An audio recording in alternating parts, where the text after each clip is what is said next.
गजाननगणादिदेविदं कपितजम्बो बलचारुभक्षितम् उमासुतं शोकविनाशकारगं विघ्नेन्द्रपादपङ्कजम् सरस्वती महाभागे विद्ये कमललोचने विश्वरूपे विशालाक्षी विद्यां देहि नमस्तुते। गुरु ब्रह्मा गुरु विष्णु गुरु देवो महेश्वरः गुरु साक्षात् परम ब्रह्म तस्मै श्री गुरुवे नमः।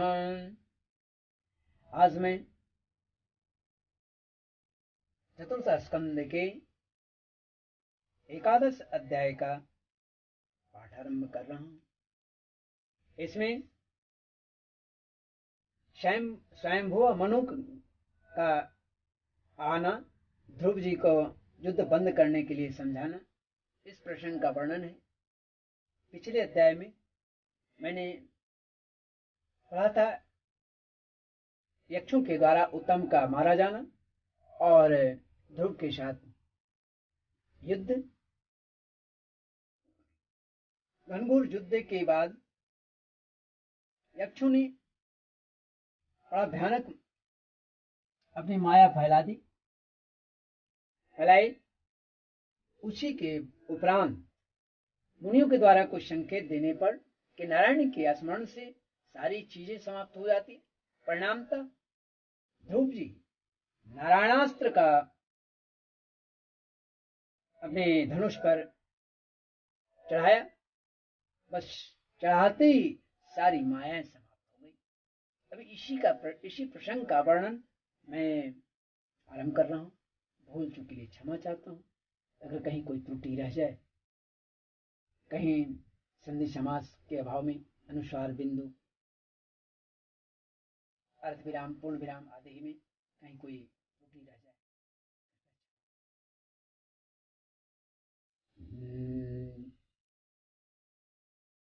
चैनल के माध्यम से मार्गदर्शन करें, बड़ी कृपा।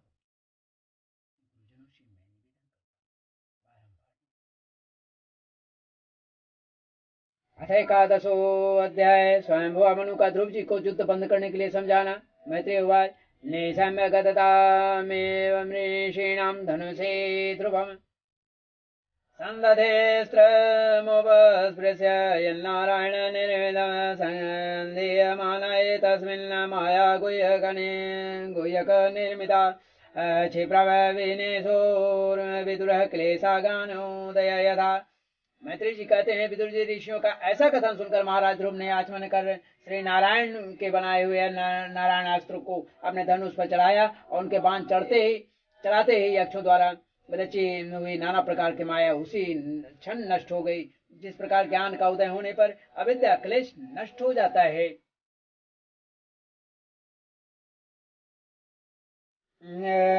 अविद्या क्लेश नष्ट हो जाता है,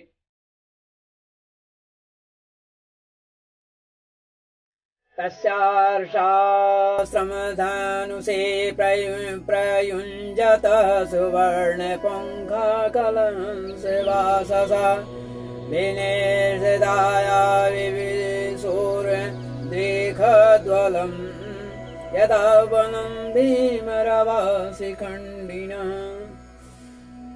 ऋषिवर नारायण के द्वारा आविष्कार उस अस्त्र को धनुष पर चढ़ाते ही उससे राजहंस के से पक्ष और सोने के फल वाले पक्ष से यहाँ पंख से फल वाले बड़े तीखे बाण निकले और जिस प्रकार मयूर केकारव करते हुए वन में कूद जाते हैं, उसी प्रकार भयानक साय शब्द करते हुए वे शत्रु की सेना में घुस गए।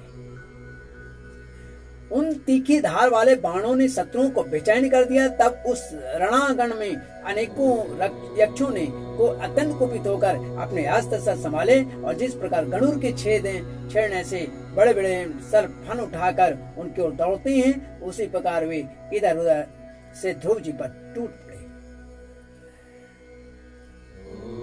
तैस्तिग्मधारे प्रधने शिलिमुखैरितस्तत पुण्यजना उपद्रुता तमाभ्यधावन कुपिता उदायुधा सुपर्णमुन्नद्धपना इवाहय सतान् पृगत्कैरविधावतो मृदे निकृत्त बाहुरुशिरोधरोदनाधरान् निनाय लोकं परमर्कमण्डलं व्रजन्ति यमुर्ध्वरेतसः तान् हन्यमानान् न विवीक्ष्य गुह्यकान् नागसश्चित्ररतेन भूरिशः औताने पादिं कृपया पितामहो मनुर्जगादोपगतः सहर्षिमे।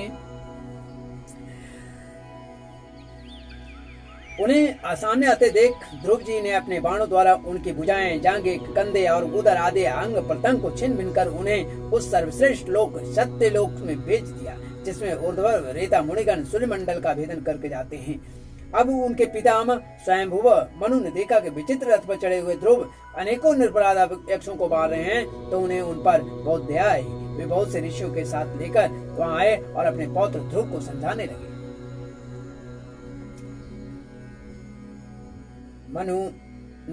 मनु जी ने कहा,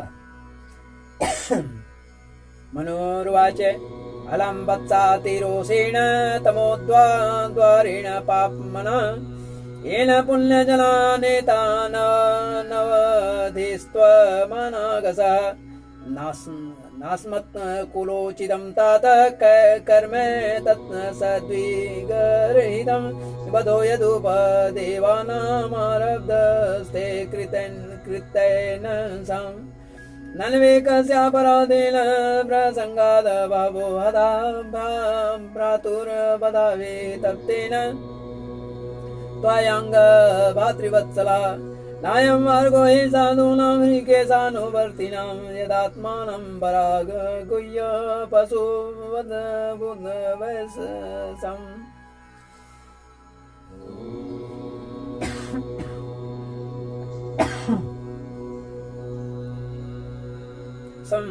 मनु जी कहा, बेटा बस बस अधिक क्रोध करना ठीक नहीं, यह पापी नरक का द्वार है।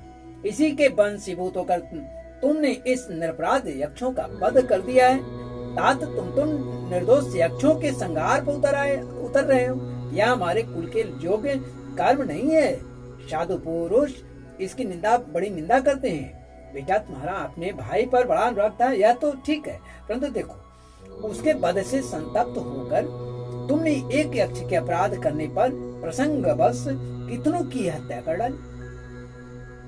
इस जड़ शरीर को ही आत्मा मानकर इसके लिए पशुओं की भांति प्राणियों की हिंसा करना यह भगवत सेवी साधु जनों का मार्ग नहीं है। प्रभु की आराधना करना बड़ा कठिन है, परंतु तुमने तो लड़कपन में ही संपूर्ण भूतों के आश्रय स्थान श्री हरि की भूतात्मा भाव से आराधना करके उनका परम पद प्राप्त कर लिया था।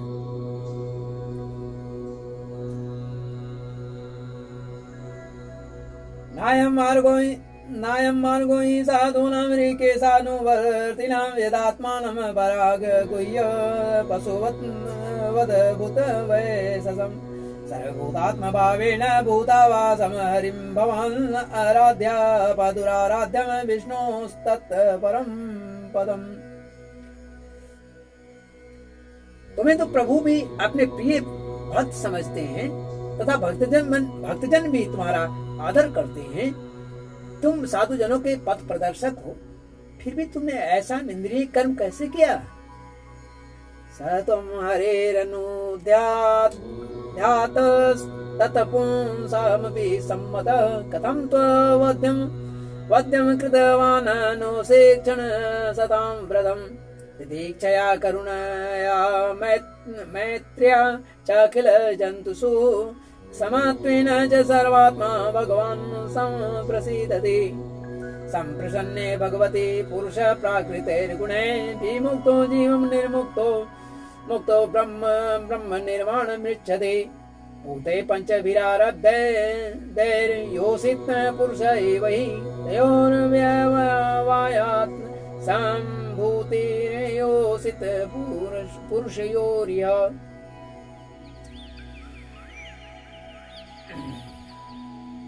सर्वात्मा श्री हरि तो अपने से बड़े पुरुषों के प्रति सहनशीलता, छोटों के प्रति दया बराबर वाले के साथ मित्रता और समस्त जीवों के साथ समता का बर्ताव करने से यही प्रसन्न होते हैं। और प्रभु के प्रसन्न होने पर पुरुष प्राकृत गुण एवं उसके कार्य रूप लिंग शरीर से छूटकर परमानंद स्वरूप ब्रह्म पद प्राप्त कर लेता है। बेटा ध्रुव, देहादि के रूप में परिणित हुए पंचभूतों से स्त्री पुरुष का आविर्भाव होता है और फिर उसके पारस्परिक समागम से दूसरे स्त्री पुरुष उत्पन्न होते हैं। ध्रुव, इस प्रकार भगवान की माया से सत्वादि गुणों में न्यूनाधिक भाव होने से ही जैसे भूतों द्वारा शरीर की रचना होती है, वैसे ही उसकी स्थिति और प्रलय भी होते हैं। एवं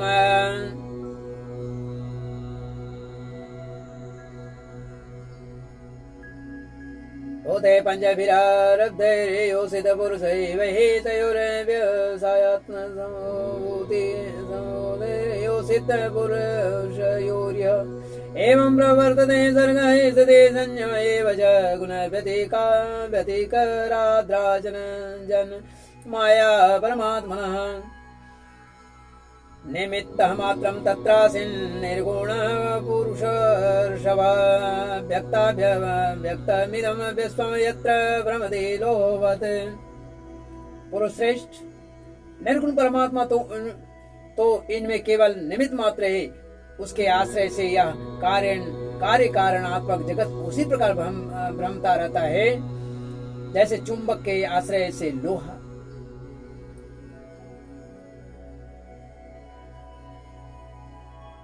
सकलविदं भगवान् कालशक्त्या गुणप्रवाहेण विभक्तवीर्यः करोत् कर्तैव निहन्ते हन्ता चेष्टा विभुम्नः खलु दुर्विभाव्या सोऽनन्तोऽनन्तकर कालो नादिरादि कृतव्ययः जन्म जनेन जनयन्मार्यं यन मृत्युनान्तकम्। काल शक्ति के द्वारा क्रमशः सत्वादि गुणों में क्षोभ उत्पन्न करके क्षोभ होने से लीलामय भगवान की शक्ति भी सृष्टि आदि के रूप में विभक्त हो जाती है। अतः भगवान अकर्ता होकर भी जगत की रचना करते हैं और संहार करने वाले ना होकर भी इसका संहार करते हैं। सचमुच उस अनंत प्रभु की लीला सर्वथा अचिंतनीय है। ध्रुव, वे काल स्वरूप अव्यय परमात्मा ही स्वयं अंतरहित होकर भी जगत का अंत करने वाला है तथा अनादि होकर भी सबके आदि करता है। वे ही एक ऐसे जीव से दूसरे जीव को उत्पन्न कर संसार की सृष्टि करते हैं तथा मृत्यु के द्वारा मारने वालों को भी मरवाकर उसका संहार करते हैं।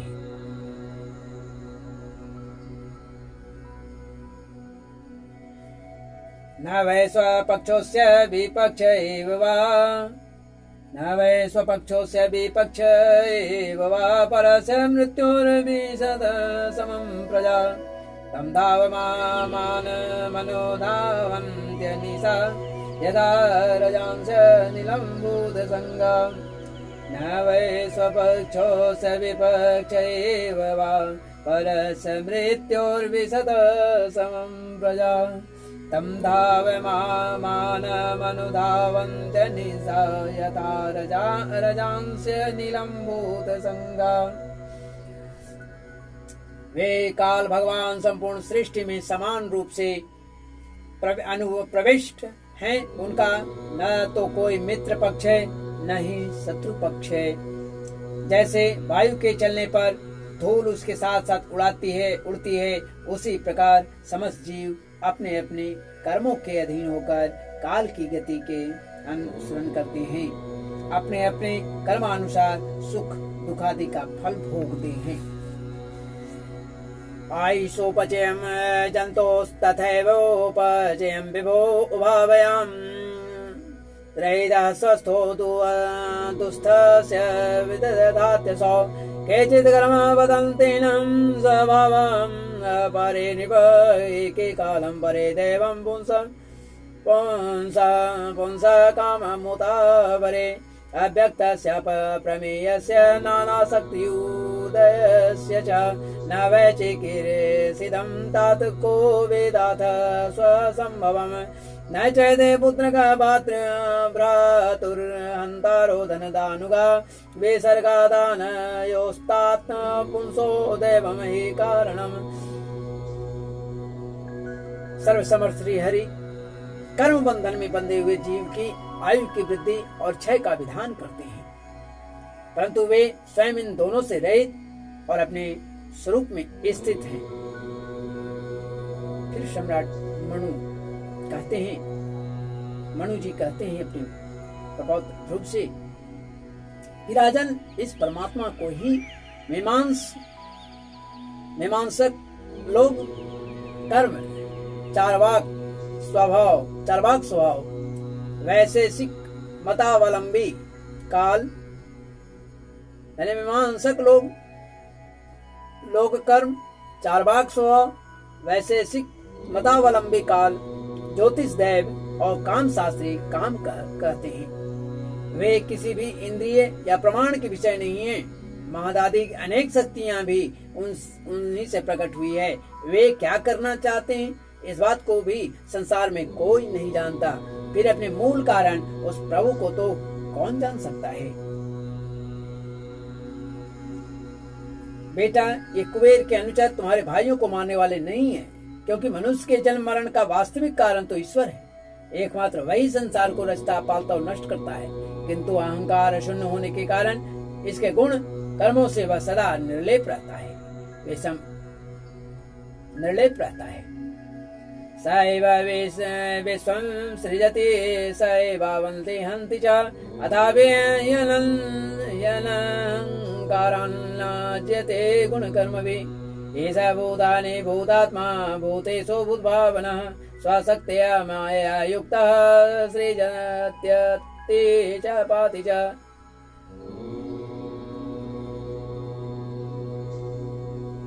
वे संपूर्ण प्राणी के अंतरात्मा, नियंता और रक्षा करने वाले प्रभु ही अपनी माया शक्ति से युक्त होकर समस्त जीवों का सृजन, पालन और संहार करते हैं। जिस प्रकार नाक में नकेल पड़े हुए बैल अपने मालिक का बोझा ढोते रहते हैं, उसी प्रकार जगत की रचना करने वाले ब्रह्मादि भी नाम रूप डोरी से बंधे हुए उन्हीं के आज्ञा का पालन करते हैं। वे भक्तों के लिए मृत्यु रूप और भक्तों के लिए अमृत रूप हैं तथा संसार के एकमात्र आश्रय हैं। तात तुम सब प्रकार उन्हीं परमात्मा के शरण लो।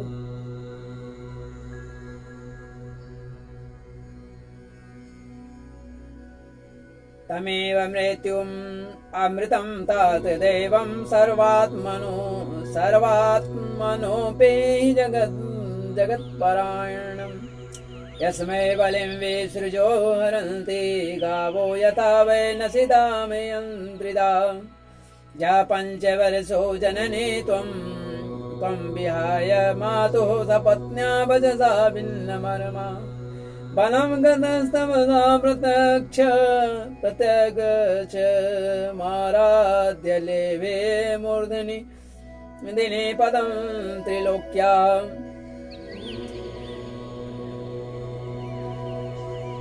तमेलमङ्गात्मने मुक्तविग्रहे व्यापाश्रितं निर्गुणमेकम् अक्षरम्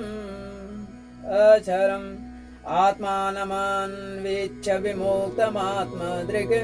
यस्मिन्निदं भेदम् असत् प्रतीयते। तुम 5 वर्ष की अवस्था में अपनी सौतेली माता के बागवानों से मर्माहत होकर माँ की गोद छोड़कर वन को चले गए थे।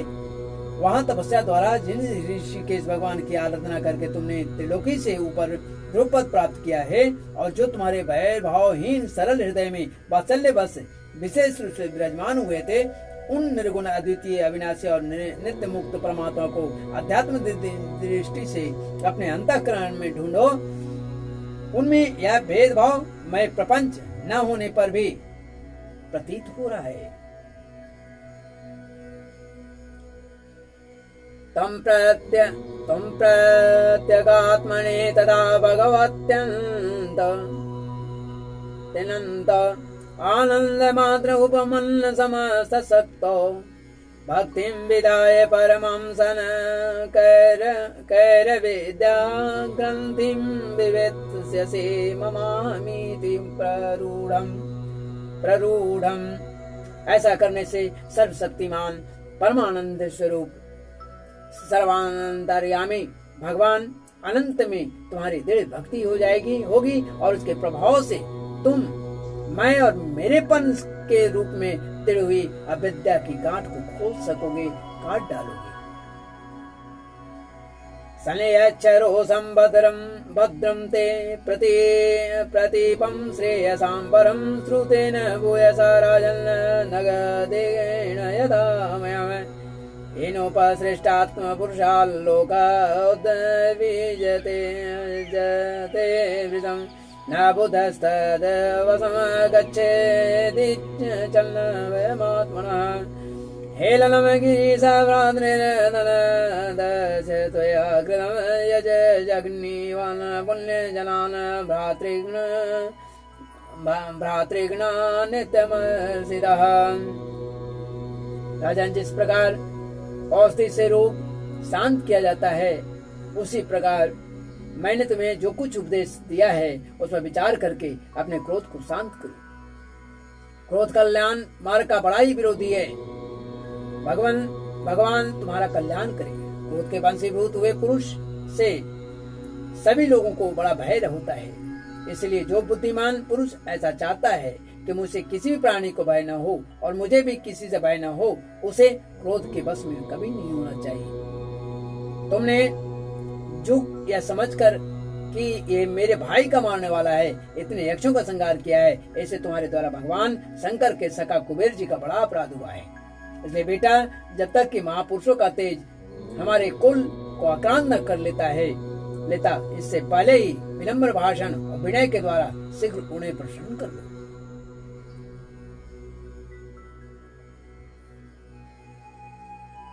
तम प्रसादय वत्सासो सन्नत्या प्रश्नयोक्तिभिः नायानमादां तेजकुलं नो विभाविषति। एवं स्वयंभुवा पौत्र मनुशास्य मनोर्ध्रुवम् तेनाभिवन्दिता साकमृषिभिः स्वपुरं ययौ। इस प्रकार स्वयंभुव मनु ने अपने पौत्र ध्रुव को शिक्षा दी। तब ध्रुव जी ने उन्हें प्रणाम किया। इसके पश्चात वे महर्षियों के सहित अपने लोक को चले गए।